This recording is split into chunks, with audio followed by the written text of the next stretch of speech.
69%. But after that we have compared all the three models. But in the three models, gradient boost model was chosen as it was providing us the consistent result in training, in cross validation, and equivalent testing. Thus, if for the generalization, the tourism industry can choose the gradient boost model. But if the industries are of the mindset of okay, we want higher precision and recall, then they can go for random forest. But random forest in training, it provides us 100% accuracy, which may seem overfitting in case when we applied cross validation. So a gradient boost model is the best for generalization and it's a robust and stable model. Random forest it as it provides high accuracy, but there is some risk of overfitting. So it depends upon the decision of the tourism industry which model to adopt. They can use either a gradient boost or a random forest depending upon their preferences. That is it. Thank you, ma'am. Thank you so much, Anu ma'am. So now we have Palak. Miss Palak for the paper presentation. And after this, we have Yuvraj Singh who will be presenting the paper offline, and we will start with the technical session 4. Good afternoon, everyone. Palak, keep it short for 3 minutes or 2.5 minutes. Am I audible, ma'am? Yes, you are audible. Okay, so this is my topic. Wait for a second, please. So the topic of my presentation is artificial intelligence enabled supply chain optimization for enhancing competitiveness of manufacturing MSMEs in India. Okay, so the paper basically examines how these AI enabled tools like computer system, machine learning help in improving the supply chain manufacturing performance for manufacturing industries. So this paper is basically a review-based paper which synthesizes the literature, industry practices in order to propose a framework for linking AI adoption with its competitiveness.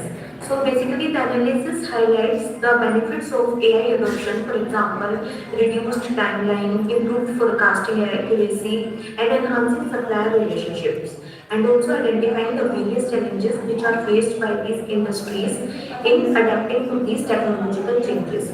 So basically, this is the introduction of my paper where the study addresses the gap by analyzing the existing literature and identifying its challenges and proposing a framework for AI-enabled supply chain optimization that is suited to the MSME context of Indian economy. So these are the literature review where I have taken the review-based paper of 2021-20 and 2023-4 studies. So basically the researchers highlight that the MSMEs experience various weaknesses like in logistics planning, inadequacy in logistics planning and unreliable suppliers. And also as we know that AI has emerged as an enabler for supply chain transformation. So various things like machine learning enhances demand forecasting accuracy by giving the large data sets, and also by predicting analytics improve decision making in its procurement. So these are the literature review of my paper. So basically the research gap is that the research specifically examines AI adoption within the Indian manufacturing MSMEs, because we have seen across international studies that various studies have been made about how AI helps in supply chain optimization, but the limited research has been developed towards the adoption of AI in Indian manufacturing industries. Also, we have seen that the existing work of this does not fully propose practical framework, but there is a need for that structured model that operationalizes AI adoption for MSME chain enhancement. So this paper attempts to fill this gap. So I have taken the systematic literature review in order to investigate the relationship between supply chain optimization and how it helps in improving the competitiveness. So I have taken the review-based methodology for these studies. And because AI adoption in MSMEs is still emerging and various empirical studies have been limited in this context. So basically across various studies, The findings and discussion of this paper is that researchers highlight that MSMEs often faces various constraints and struggle with unreliable inventory, machine learning driven forecasting that significantly reduces these inefficiencies. And also various studies confirm that AI-enabled optimization reduces operational delays and waste delays, which are the most common challenges for MSMEs optimization. So the key insight is that AI does not need to be fully implemented at once.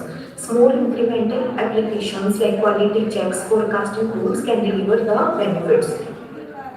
So basically, the implication of this paper is that the review expands the understanding of adoption of AI in MSMEs by synthesizing the research into a policy model.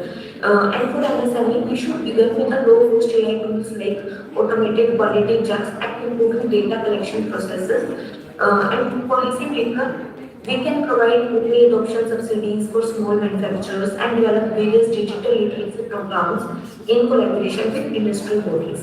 So basically, the conclusion of this research paper is that the literature demonstrates that how AI-enabled supply chain optimization has the potential for enhancing the competitiveness of Indian manufacturing MSMEs. However, the adoption of AI remains low due to some constraints that we face in its adoption, like financial, technical, and organizational barriers.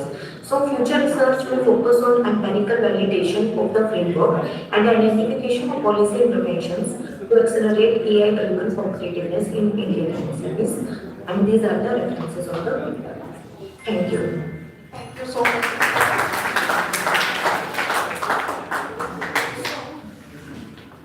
Now we have Yuvraj Singh in offline mode who will be presenting the paper, and we are going to start the technical session 4 with this.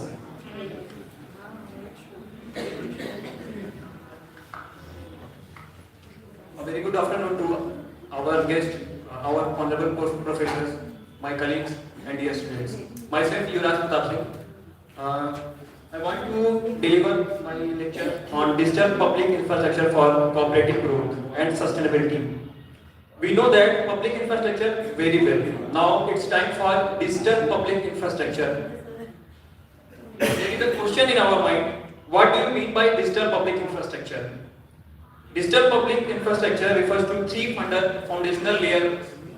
First is digital identity, such as UPI, our Aadhaar, UDI. Digital payments, like India's UPI. Data sharing systems, open consent-based platforms that allow secure exchange of information. Together, these form the basic digital rails that citizens, governments, and business can use to participate in the digital economy. Importantly, DPI operates like a public good, often interoperable and accessible to all. This makes it different from private digital platform controlled by a few companies. DPI importance for cooperative growth. DPI extends the cooperative growth, meaning development that benefits the communities collectively rather than a few large players. Financial inclusion expense. Because digital payment reduces transaction costs and open doors for small entrepreneurs. Public service delivery becomes transparent, targeted and faster through direct benefit transfers. Cooperative farmers, group and small business gain access to markets and credit through data-driven platforms. Open network like India's ONDC. Open network digital commerce. Break platform monopolies and allow small sellers and compete fairly. DPI creates an economic environment where individuals and communities can collaborate, innovate and grow together. DPI refers to digital public infrastructure and also for the sustainability. That DPI contributes to sustainability in three major ways. Environment sustainability. Digital transactions reduce paper use. Smart governance optimize urban systems and eliminate data platforms support better planning. Social sustainability.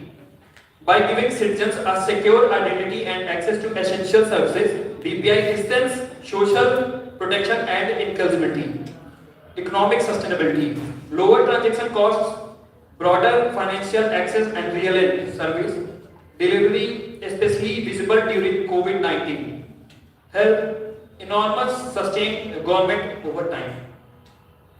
Countries like Estonia, Singapore, Brazil, and India demonstrate how DPI can transfer governance and markets while supporting long-term development goals.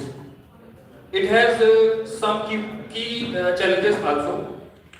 Despite its promise, DPI also have some risks. Risk of data privacy and surveillance concerns. Risk of digital divide.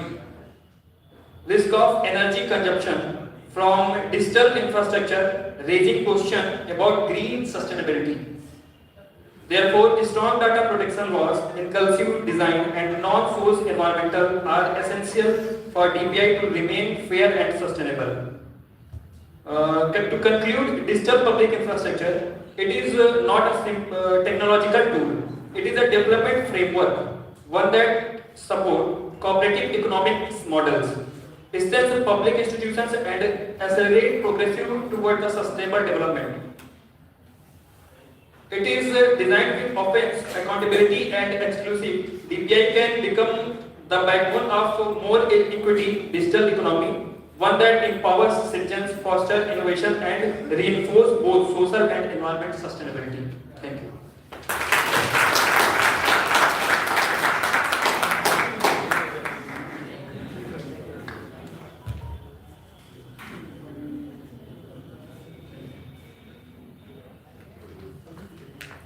Okay, so now we are going to start our technical session 4, and for that session, our chairperson is Professor Abhay sir. Professor Abhay sir sir from Economics Department. Dr. Rekha Sharma ma'am from Botany Department, Head of Botany Department.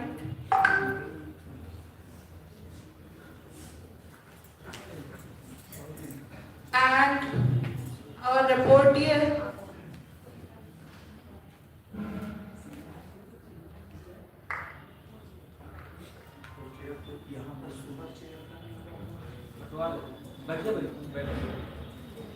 and the reporter for this session is Abhay Sharma sir. He has come. Sir, please join us on the stage. Our keynote speakers for this session is Dr. Pawan Chaurasia sir from Bhimrao Ambedkar University, Lucknow. Please join us on the stage, sir. And the other keynote speaker, that is Dr. Divyansha Kumar from Chitkara University, Punjab, is joining us in online mode. So first we will go for her. We will start with Dr. Divyansha Kumar. Can we start, ma'am? Ma'am, can we start? Hello, am I audible? Yes, you are audible. Yes, I think we can start. Okay. Most welcome. Alright, so before I start, first and foremost, I'd like to thank the entire organizing committee for the conference and a very good afternoon to one of our present here. Participants, to the dignitaries, to session chair, Pawan sir, and finally, Shelter ma'am for inviting me. Thank you so much. Is it okay if I share my screen? I just wanted to have a brief presentation for that. You can do both. You can share your screen, or if you are comfortable talking about, we can talk. Do you have slides? Yeah, is my screen visible to all? Yes, ma'am. Alright, so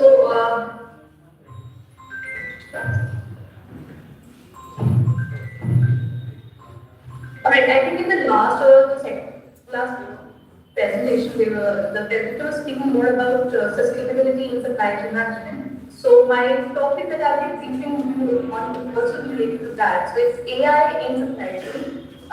What happens during efficiency and equity during the entire audit.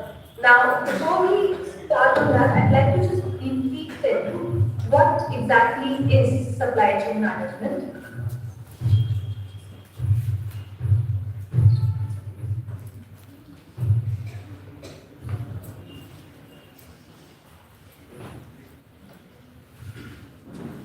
This is a better.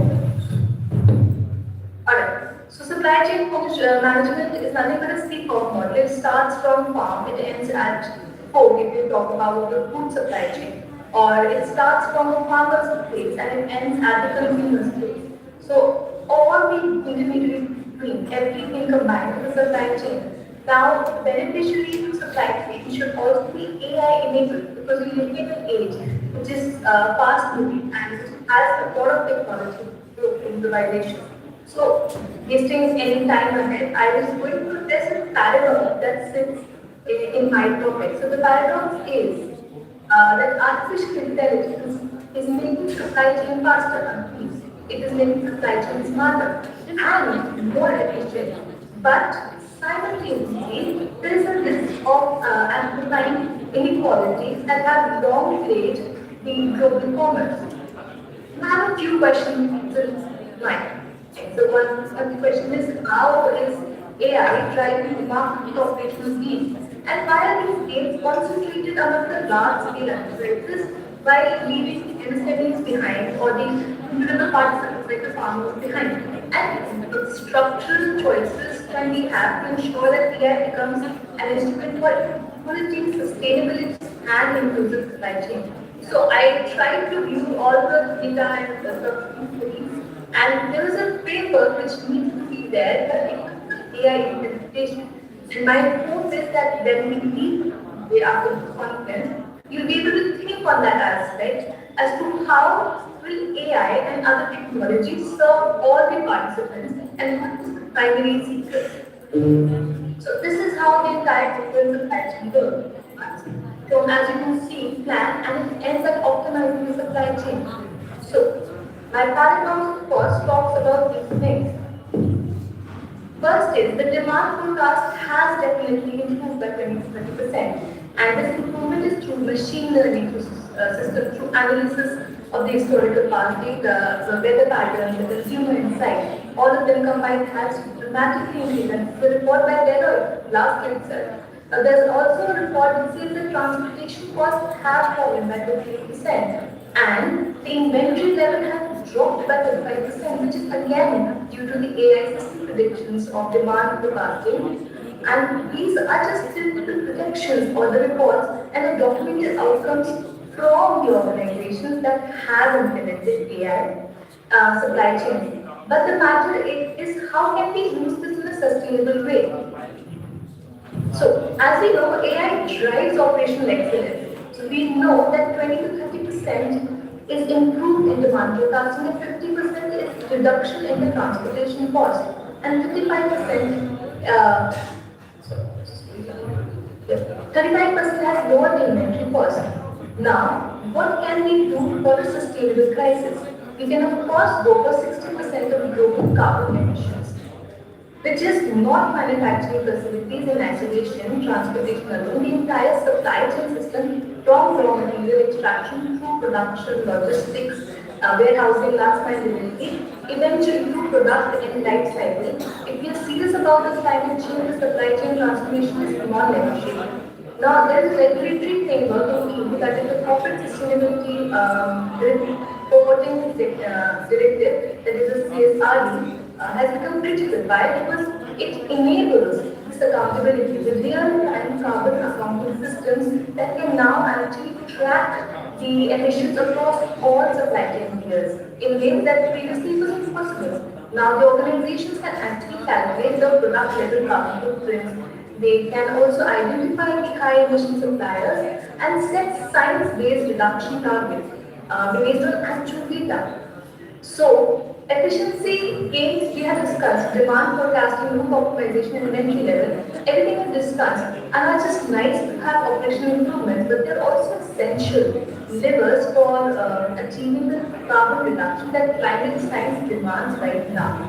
Now, for this, there is a challenge, that is the equity challenge. How can we, not equally, but according to the need of the AI, how can we distribute that? So, We've established that AI drives remarkable efficiency and there is sustainability gains. And we can of course improve on the processes, but efficiency without equity creates a very fragile foundation. When AI-driven improvements concentrate on large-scale enterprises, we don't have the problem. We have a systematic instability problem. Now, we create a two-tier supply chain ecosystem where well-reversed organizations move towards AI in the system, while smaller participants fall behind, losing market access and competitive advantage. What I'm trying to say here, so let's say I am enabled by AI in a very good organization. Let's say Deloitte has enabled AI or Unilever has enabled AI. But the raw material that is being taken from the farmers, the AI is not enabled there. So who's benefiting more? The large companies are benefiting more.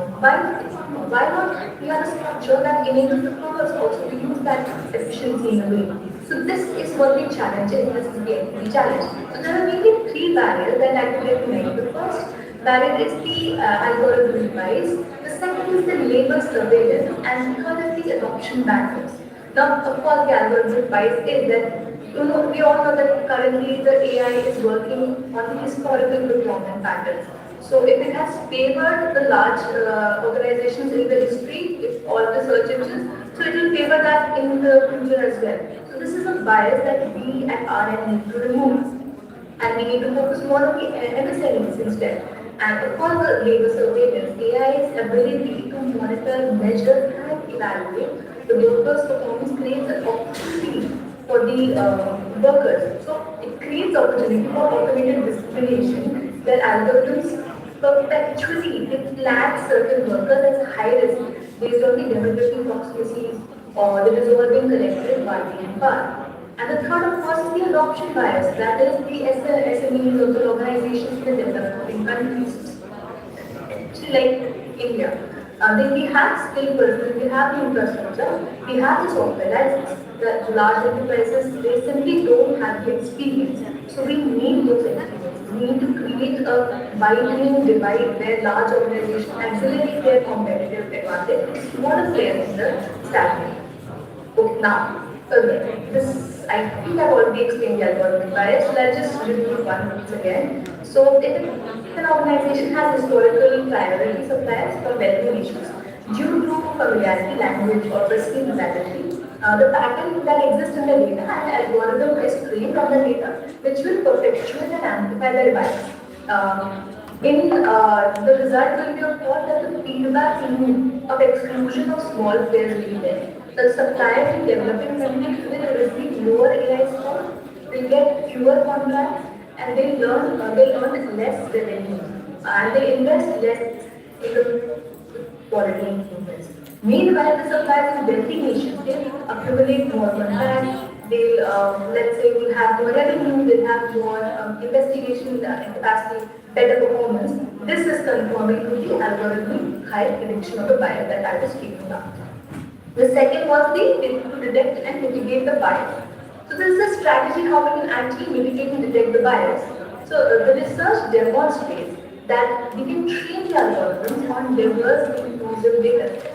So if you're training the data, it includes not only the suppliers from wealthy nations, but the algorithm can have also suppliers from not wealthy nations, from developing countries, intentionally broadening the data training part and include, of course, SMEs, marginalized communities that need this effort. And second is, of course, to assemble the diverse development teams, like human engineers. They embed implicit assumptions and cultural biases into the technical. And last, of course, is to surface and address these cultural stereotypes.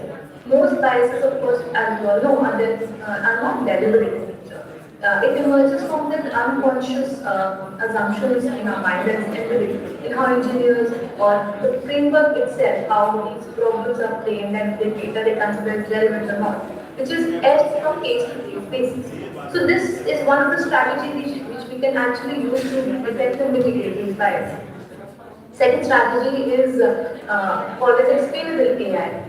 So, of course, this strategy is more about transparency through explainable AI systems. So, many AI functions use something called a black box.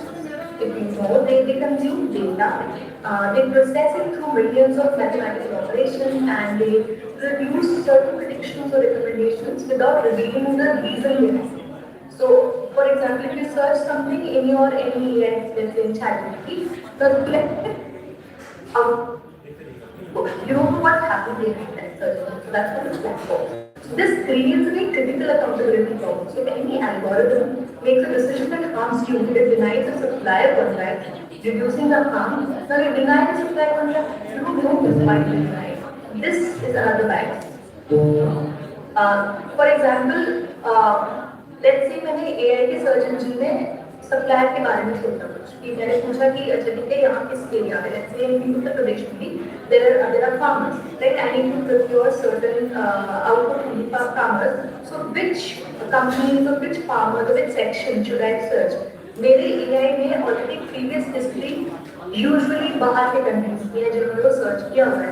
अब filter में कैसे लगाऊंगी या कौन सा उसमें logic लगा है ये एक ब्लैक बॉक्स में स्टोर होता है. सो हमको एज ए यूजर ये चीज पता नहीं. So this is the bias is explainable AI that is called. हम इस चीज को हटा सकते हैं. We can actually remove it. This is called as explainable AI system which enables collective learning. So stakeholders can understand why these systems are making these biases and they can actually remove them. So this is one of the strategies which we can use to uplift our lower level farmers or MSMEs.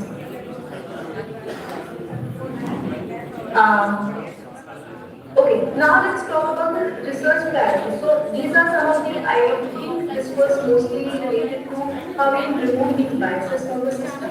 Let's talk about the educators, how we can actually play a part. We can actually build certain case studies which will remove this notions from the AI implementation. So let's all collaborate and start thinking on a structure. Let's work on some case studies जहाँ पे AI आप use कर रहे हैं at lower level also. How MSME is using this AI and building up the niche about it, or how is it helping the farmers at the ground level and building it up, not just the high level companies. So because they are already implementing, उनके पास already है AI, उनको जरूरत नहीं, but जिसको जरूरत है वो कैसे use कर सकते हैं. I think as educators we need to focus more on that. Also, as I talked about algorithm bias, अपने प्रॉम्प्ट्स हम लोग जो प्रॉम्प्ट्स देते हैं उसमें हम लोग को इंटेंशनली वो वर्ड्स डालने हैं so that they start taking data from the developing countries as well, from MSMEs as well, rather than just concentrating every result on the big companies. And of course, workers' perspective, we need to have include qualitative research on AI-enabled learning experiences. Go there, ask their experience, do research cases based on that, do ethnographic research. And see what is happening in the real world at the ground level. This, I think, the research priority for educators is also mandatory because we are trying to make these policies. We are trying to enable AI into the system, especially the supply chain, which is running 24/7. So, and of course, the last part of the last leg of my entire presentation is called as the AI as a leadership test. So the future of supply chain is not just how intelligent our systems will become, but also how inclusive and how strategy will they remain.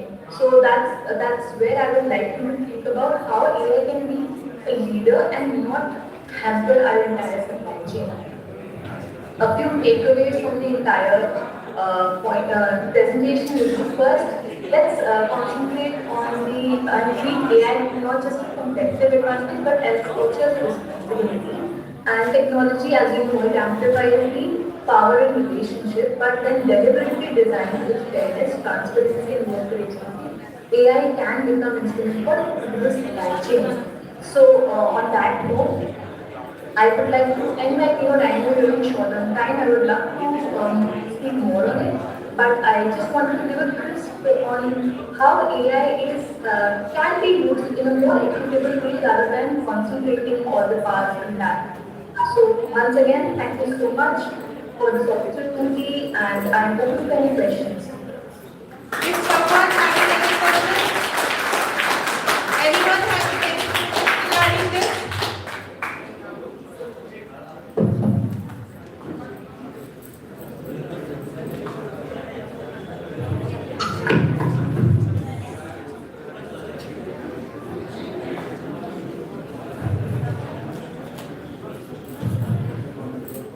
What is CSR?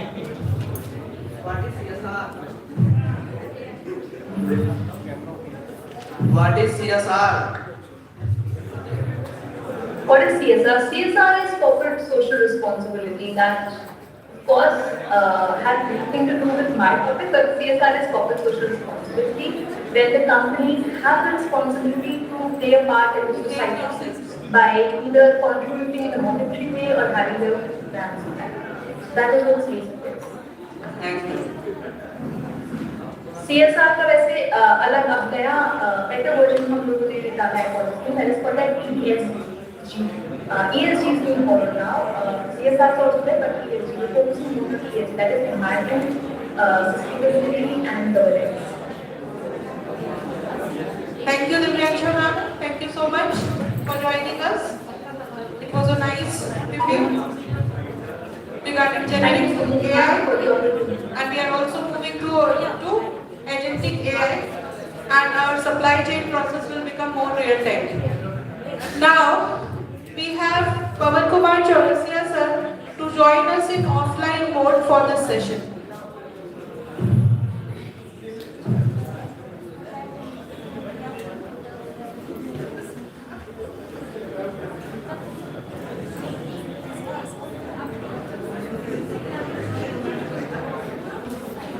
Behave yourselves.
Famous कितना time?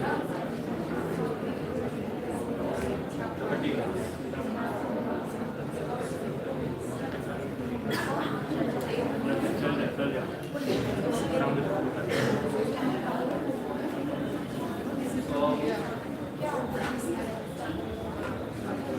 So students, respected faculty members, very good evening all of you. पहले तो मैं इस college का principal साहब को thank you करूँगा और स्पेशली मैम को जो है तो मुझे इन्वाइट किया इस लेक्चर के लिए और not a specially lecture it's just a discussion only and I am trying to just awareness तो बेसिकली कॉन्फ्रेंस का था उस हिसाब से मैं पीपीटी तैयार करके आया था लेकिन यहाँ पे देख रहा हूँ मैं बच्चे जनरली कॉन्फ्रेंस में कम दिखते हैं और आपकी क्यूरियोसिटी बता रही कि you want to learn something related to AI and today's technology okay ऐसे यहाँ पे कितने स्टूडेंट हैं जो बिना मोबाइल के रहते हैं without mobile very without mobile without internet without internet is it possible to survive without internet no same with the AI हमें लगता है आपका थोड़ा सा मैं टाइम लूंगा क्योंकि पीपीटी जो है मैं थोड़ा सा हो सकता है स्पीक करूं मैं चाहूंगा कि यहाँ पे जो बच्चे हैं मैं उनको कुछ प्रॉब्लम्स देकर जाऊं कुछ मुझे पता चला यहाँ से फीडबैक की कुछ यहाँ की पीएचडी भी है पीएचडी स्कॉलर्स भी हैं यहाँ पे please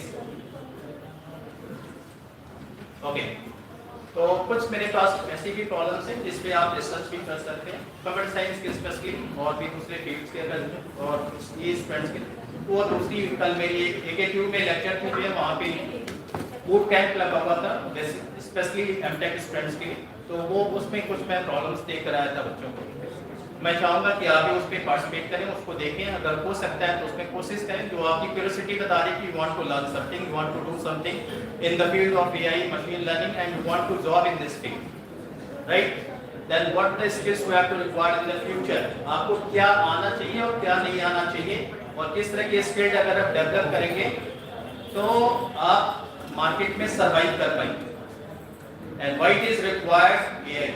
All of you know about what is AI. I am not talking about because a lot of agendas are here to discuss. So it's not possible to discuss all the agenda, but I will try to discuss some important.